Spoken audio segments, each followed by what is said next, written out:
사랑하는 포틀랜드 영락교회 가족 여러분, 이 아침에도 주님의 사랑의 마음으로 또 평안의 인사를 드립니다.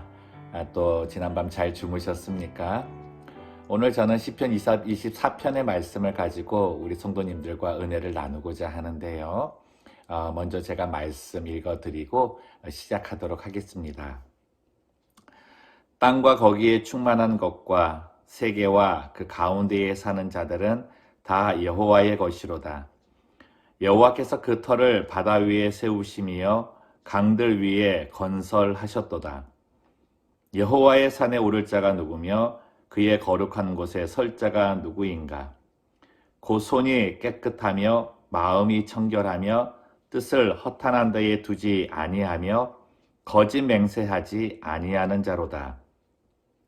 그는 여호와께 복을 받고 구원의 하나님께 의를 얻으리니 이는 여호와를 찾는 족속이요 야곱의 하나님의 얼굴을 구하는 자로다. 문들아 너희 머리를 들지어다. 영원한 문들아 들릴지어다. 영광의 왕이 들어가시리로다. 영광의 왕이 누구시냐? 강하고 능한 여호와시요 전쟁에 능한 여호와시로다. 문들아 너희 머리를 들지어다. 영원한 문들아 들릴지어다. 영광의 왕이 들어가시리로다. 영광의 왕이 누구시냐? 만군의 여호와께서 곧 영광의 왕이시로다. 아멘. 시편 24편의 말씀을 저희들이 나누려면 그 배경을 아는 것이 필요합니다.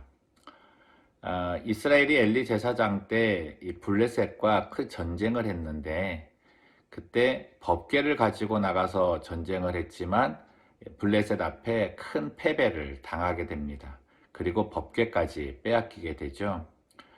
그 법궤를 블레셋 사람들은 자신의 신상 옆에 두었는데 신상의 목이 부러지고 또 그 나라에 재앙이 오니까 이 법궤를 베세메스로 옮기고 그리고 이제 그 이스라엘 백성들에게 다시 돌려줘야 되겠다라는 그런 생각에 기럇 여아림까지 법궤를 옮겨서 그곳에 안치하게 됩니다. 그 후로 50년 후에 이제 다윗성으로 이제 다윗이 가져오려고 하는데요. 그때 다윗은 이 여호와의 법궤이기 때문에 정말 잘 모셔야 되겠다는 생각을 갖고 그 장정 3만 명을 보낸 다음에 이 법궤를 소가 끄는 수레에 얹혀서 자신의 다윗성으로 가져오려고 했습니다. 근데 그때 그 소를 모는 사람이 우사와 아효였는데 소가 나곤의 타작마당을 지나는 때 놀라서 갑자기 이제 뛰게 되니까 법궤가 그 수레에서 흔들려서 떨어지게 될 상황이 된 거죠. 그 모습을 본 이 소를 몰던 우사가 이 법궤가 이제 수레에서 떨어질 것 같으니까 자기 손으로 이렇게 붙잡았습니다. 근데 그때 하나님께서 우사를 치셔서 우사의 생명을 거둬가시게 되죠. 상당히 의아하고 또 두려운 일이 이제 발생한 겁니다. 다윗은 이것을 보고서 이 법궤가 다윗성에 들어왔다가 또 어떠한 또 하나님의 채찍과 징벌이 있을까 염려가 되어서 그 곁에 있던 가드 사람 오벳 에돔의 집에다가 법궤를 안치하라 명령을 하죠. 그곳에 석 달 동안 법궤가 머물렀는데 하나님께서는 이스라엘 백성이 아닌 이 블레셋 사람 가드 사람 오벳 에돔의 집에 큰 축복을 합니다. 그래서 요세푸스 교회 사가에 따르면 당시에 오벳 에돔이 굉장히 가난했는데 여호와의 법궤가 있는 석 달 동안 엄청난 부를 이루어서 주변 사람들의 부러움까지 샀다고 이렇게 기록을 하고 있습니다. 이 소식을 전해 들은 다윗은 이제는 오벳 에돔 집에서 그 법궤를 자기 다윗성으로 옮겨야 되겠다 결심을 하고 사람들을 보내게 되죠. 그런데 그때 다윗이 이전에 기럇 여아림에서 다윗성까지 옮겼을 때 큰 잘못 하나 한 것을 깨닫게 되고 그것을 사람들에게 수정하여 지키라고 이야기를 합니다. 그건 다름이 아니라 하나님께서는 법궤를 만드셨을 때 그 법궤를 옮길 수 있는 사람과 옮기는 방법을 다 정해주셨던 거죠.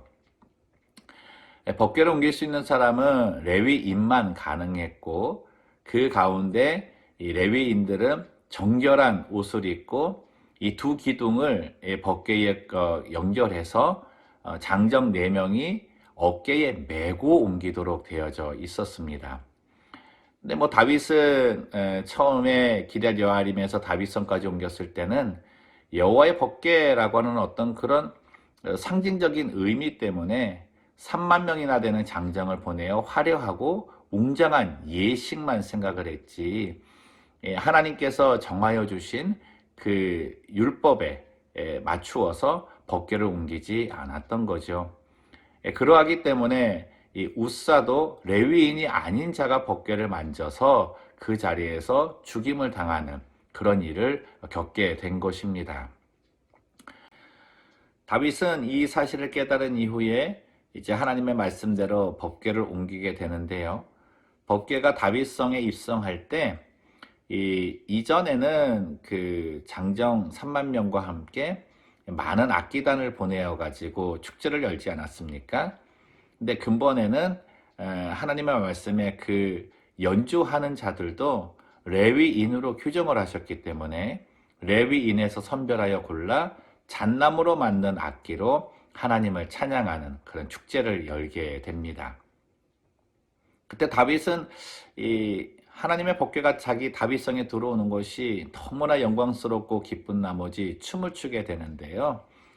그때 그 춤춘 모습이 성경에는 바지가 내려오는 것을 알지 못할 정도로 기뻐서 췄다라고 이렇게 되어져 있습니다.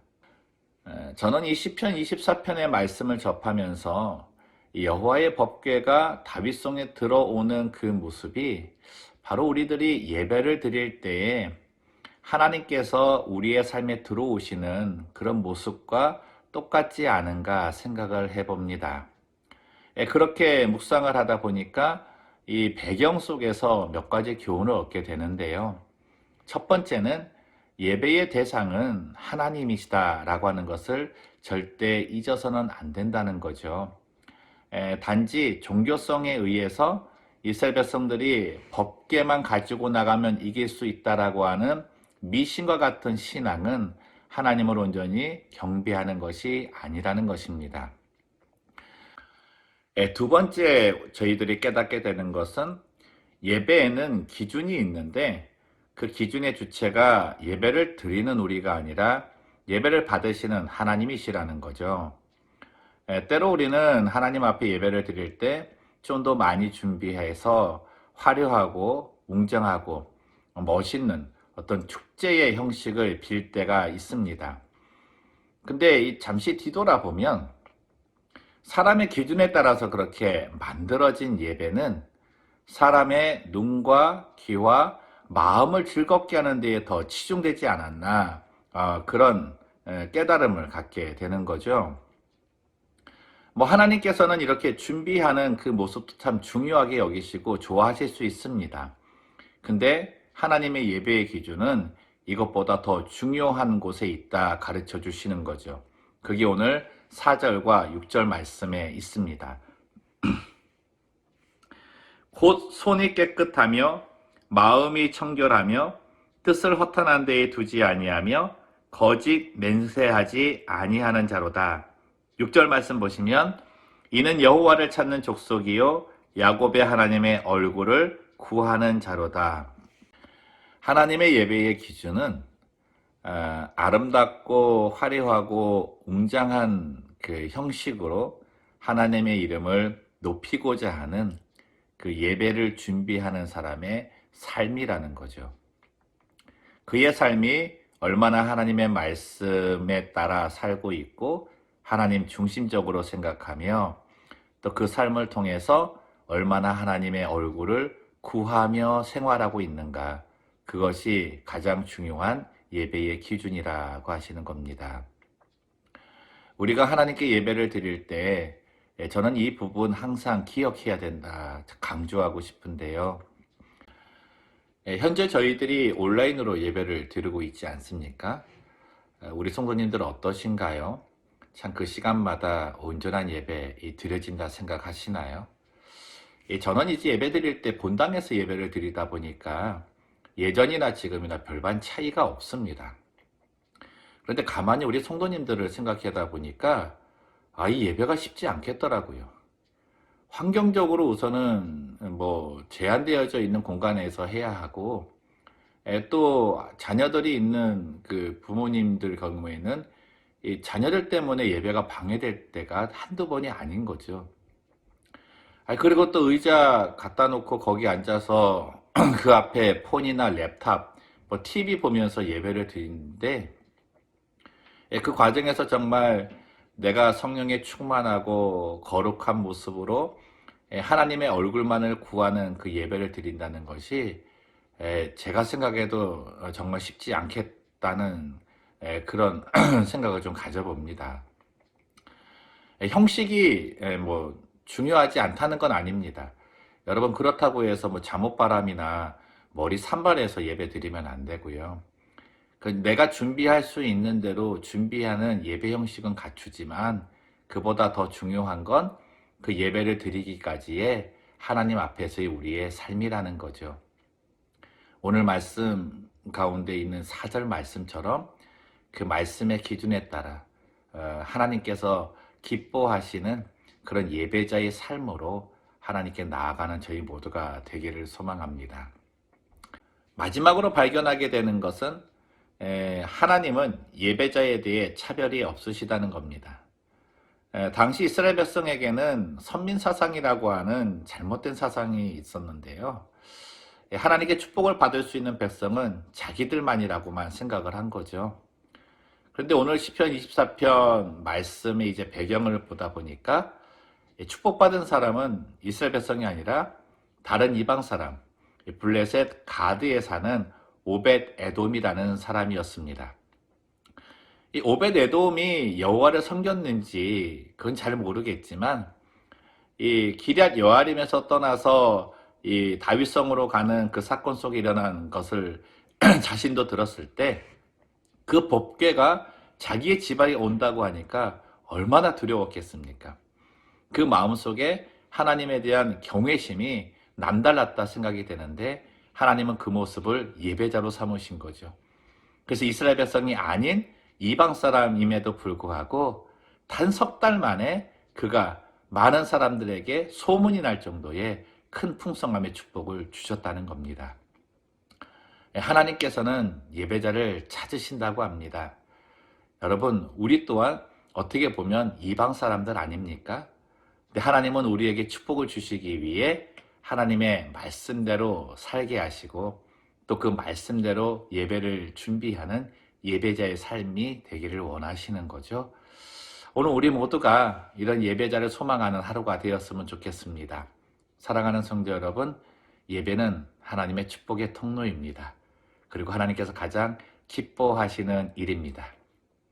정말 준비된 하나님의 기준에 맞는 예배자의 삶이 되셔서 예배를 드릴 때에 다윗과 같이 낮고 겸손한 모습으로 기뻐 춤추며 하나님께 영광을 돌리는 그런 예배, 정말 우리가 다시 모였을 때 그 예배 회복이 있고 그 예배로 우리 모두가 기뻐하고 하나님께서 영광을 받으시는 그러한 시간을 소망하는 우리 모두가 되기를 축복합니다.